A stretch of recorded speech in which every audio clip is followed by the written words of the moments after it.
Bonjour, my name is Michel Plouffe, and I am the coordinator of the GEM GeoNorth program. Today, I would like to outline our program pillars, talk about updates, and look toward future planning. First, what is GEM GeoNorth? GEM GeoNorth is the latest installment of the Geo-Mapping for Energy and Minerals program, usually called GEM, a geoscience research initiative delivered by Natural Resources Canada through the Geological Survey of Canada. The new geoscience mapping program, which began in 2020 and will run until 2027, continues to enhance our geological understanding of Canada's north, focusing on areas with high potential for critical minerals and other mine commodities. We will also be incorporating more climate-related geoscience research pertaining to economic development and mineral exploration infrastructure. As for our commitments to Canadians, GEM GeoNorth will produce and provide new public geoscientific data, knowledge, and maps for Northern Canada. This comprehensive and collaborative research will help inform land use decisions, exploration for geological and mineral resources, and environmental assessments. It will help unlock new economic development opportunities and technological advancements in the North. Now, in the second year of programming, GEM GeoNorth remains interested in conducting complementary research with the aim of assessing risk to northern infrastructure linked to economic development. What does it look like? We would like to incorporate studies on permafrost in the northern environment, as well as increasing our understanding of the rapidly changing Arctic and northern landscapes and coasts, and how to address this change. Before we dive into the updates and future planning for the program, I would like to share with you the 5 program pillars which will shape our research activities moving forward. The pillars are as follows: to refine geological knowledge regarding untapped resources potential in Canada's north, to enhance understanding of the rapidly changing landscapes and coasts to support economic development via critical infrastructure, to develop and provide new public geoscience to inform environmental assessments, to leverage innovative data-driven predictive methods to forecast cumulative impacts in the changing climate, and to align research priorities and products with Northerners and Indigenous peoples. Using these criteria and working with partners across Canada, we are developing new geoscience knowledge, tools, and educational opportunities focusing on mineral potential, climate resiliency, and sustainable land use. Now, let's see what we have been up to the last year. In January 2021, GEM GeoNorth launched our first call for proposals. This call was open to all NRCan researchers from relevant disciplines.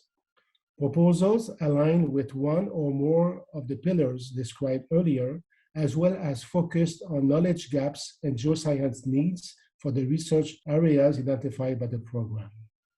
Internal, analytical, and desktop one-year-long research activities were accepted. Due to the continuing discussion on research priorities with Canada's territorial and provincial governments and Indigenous governments and organizations, no fieldwork were allowed. Uncertainties, constraint, and restriction on mobility due to the COVID-19 pandemic didn't help either. In the end, 36 successful proposals that touch all of GEM GeoNorth's priority regions of interest were approved. 6 in the western area, 7 in central, 7 in western Hudson Bay, 4 in eastern, and 12 thematic. We also provided funding to legacy projects from earlier iterations of the GEM GeoNorth program. On October 26th, GEM GeoNorth launched our second call for proposals.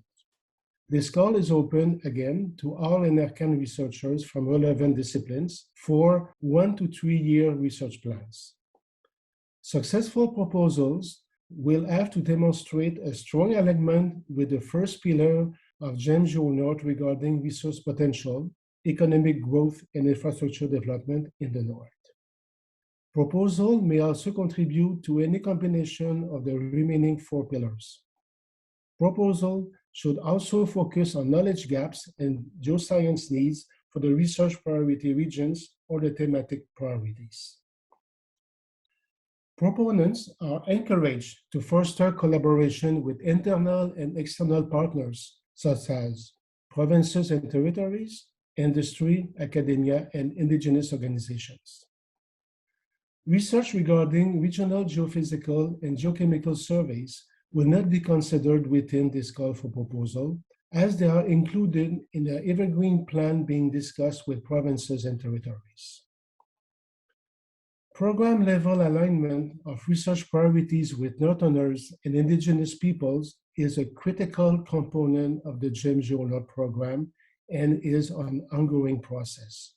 As such, fieldwork will not take place in 2022 in any regions until we have discussion with Indigenous governments of that region. Besides more geographically defined gaps, GEM GeoNorth also considers more pan-Arctic issues, such as lithospheric architecture tools on mineralization, continental margins and mineral potential, exploration in glaciated terrains, landscape evolution, development interaction, alternative energy, denudation, erosion and faulting history, groundwater, permafrost and formation for land use planning, and baseline geochemical surveys. Next, I would like to introduce Kate Clark, GEM GeoNorth's Senior Engagement Advisor, to discuss our process of aligning research priorities with provinces and territories and Indigenous governments and organizations. Thanks, Michelle. It's a strong objective of the GEM GeoNorth program that the research that we fund through the program, the resulting data, is useful and in the interests of Northerners. As such, the program has initiated, and we're continuing to undertake, a process of working with the territorial and provincial governments and with Indigenous governments and their representative organizations to discuss the priorities of the program and how geoscience research can contribute to economic development in the North. This process of aligning priorities has been underway at the program level since the autumn of 2020 with the territorial and provincial governments. We went through a series of workshops to discuss what their priorities were from a geoscientific perspective. The Geological Survey of Canada frequently works with the territorial and provincial surveys to collaborate on research, but we're able to provide a pan-jurisdictional view of the North and to work across the provincial and territorial boundaries. In early 2020, we started to reach out to Indigenous governments and organizations to have similar discussions about priorities and to see where geoscience research could help to advance the interest of Indigenous peoples. Currently, we're in contact with 78 Indigenous governments and organizations whose territories fall within the GEM GeoNorth study boundaries, so that's about north of 57. This type of alignment of priorities with the territorial and provincial governments is something that's been done in previous GEM iterations and with GSC programs in the past. And working with the territorial and provincial governments is very common for our researchers. However, working with Indigenous organizations and governments at this early planning stage is pretty new for us, and it arises from feedback that we received in 2019 and 2020. At that time, we were returning to communities to discuss results from GEM2 research. And overwhelmingly at that time, Indigenous peoples, their governments, and representative organizations suggested that they should be involved in setting the priorities and direction of our research going forward. So we've taken that feedback and we're trying to apply it into practice. The process is important and relationship building takes time. We expect that priorities may change over time and that the relationship's going to evolve. Ultimately, the goal is to develop science that's useful and important to Northern economic development and to figure out how to communicate it effectively to a wide range of audiences and communities and in organizations, and also to build strong relationships. So I'm going to take this opportunity to introduce the team of people who you might run into if we're having meetings in Central Canada and Northwest Territories in particular. There's Michelle Plouffe, who is our program coordinator and who's been speaking to you for most of this presentation. Danny Wright is the manager for the priority region that we've called Central Canada, which includes all of the Northwest Territories. Myself, Kate Clark, Senior Engagement Advisor, and Tom Kingdon, who's our engagement officer, who does a lot of the outreach to different Indigenous organizations and governments in the territory. And I'll hand it back to you, Michelle.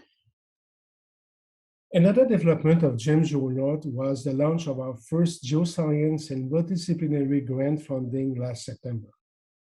GEM GeoNorth has two types of grants available: geoscience grants for Canadian and international academic institutions to complement NACAN's research, and multidisciplinary grants geared towards many different audience groups to help develop long-term capacity building to facilitate use of GEM GeoNorth data and knowledge for land use decision-making needs in the North. This call is now closed. The proposals are now being considered for funding. However, all future grant information can be found on the GEM GeoNorth webpage, and the next launch is currently scheduled for spring 2022. Beside those, we have a few more exciting developments to share. First, the program continues to receive key advice and a suggestion from an advisory group of Northerners. The latest AGN meeting was held virtually on April 2nd, 2021, with the next scheduled to take place in January 2022. The Advisory Group of Northerners, or AGN, represents the diversity of the Northern context. This includes representation from Indigenous socioeconomic development organizations, the private sector, and territorial governments. GEM GeoNorth recently expanded the AGN by recruiting a youth member from the Northwest Territories who will add to the important insights and perspective presented by our advisory body. Additionally, GEM GeoNorth hired a consultant to review our communication products and hold workshops with our target audience groups to better assess the needs of our knowledge users. The consultant will present a strategic and operational communication plan in the coming weeks to guide our communication practices through the remainder of the GEM GeoNorth program. And of course, we can't forget the resumption of fieldwork in the North. GEM GeoNorth is aiming to resume fieldwork in summer 2022, depending on public health guidelines and travel restrictions, and as well as the advancement of the discussion and the dialogue with Indigenous governments for our research priorities. Lastly, there are a few things coming up for GEM GeoNorth. As we said, next year we will have new funding opportunities for geoscience and multidisciplinary grants in spring 2022, as well as a final call for internal research proposals will be in fall 2023, so lots to look forward to. That's all for now, but if you have any questions, please don't hesitate to ask and contact us. Thank you. Merci.